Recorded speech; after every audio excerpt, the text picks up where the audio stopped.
They immediately had the base security there, armed security, and they forced me into a room.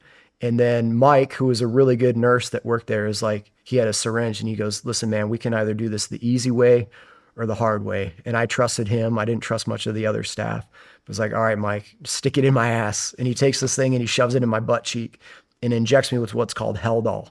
And it should just be called hell, because as this stuff entered my bloodstream, I felt like there were insects trying to crawl their way through my skin. I felt extremely restless, like all I wanted to do was tear my own skin off and run and scream.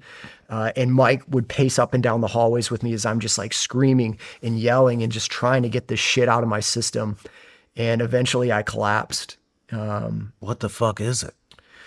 It's an antipsychotic medication that just basically, it's a fucking nightmare. It's a torturous experience, but it's what they use to like shut you down if you're being unruly. And I came to in just like a drug-induced stupor, like literally drooling on myself. And I had been voluntarily admitted to this facility. I had gone there on my own will. I wanted to be there to get help. And when I saw that this was the opposite of help, it was not a healing environment, I wanted to get the fuck out. And even though I was voluntary and they should have released me when I wanted to be released, they refused.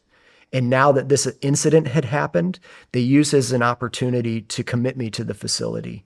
And while I'm literally drooling on myself, I go in to see this female attorney who's supposed to be my legal representation.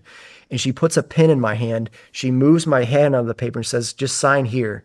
And I just kind of scribbled my hand, and then she moved the documents and I scribbled.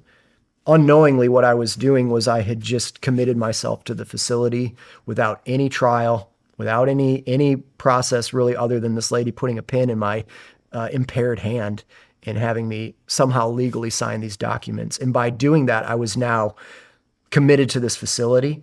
They could tell me when I could leave, which they already were doing illegally prior. And then it also stripped me of my constitutional right to bear arms. Immediately, I was put onto a list, the Lean Network, as if I had committed a crime. So if I'm ever pulled over by the police, I pop up in their network.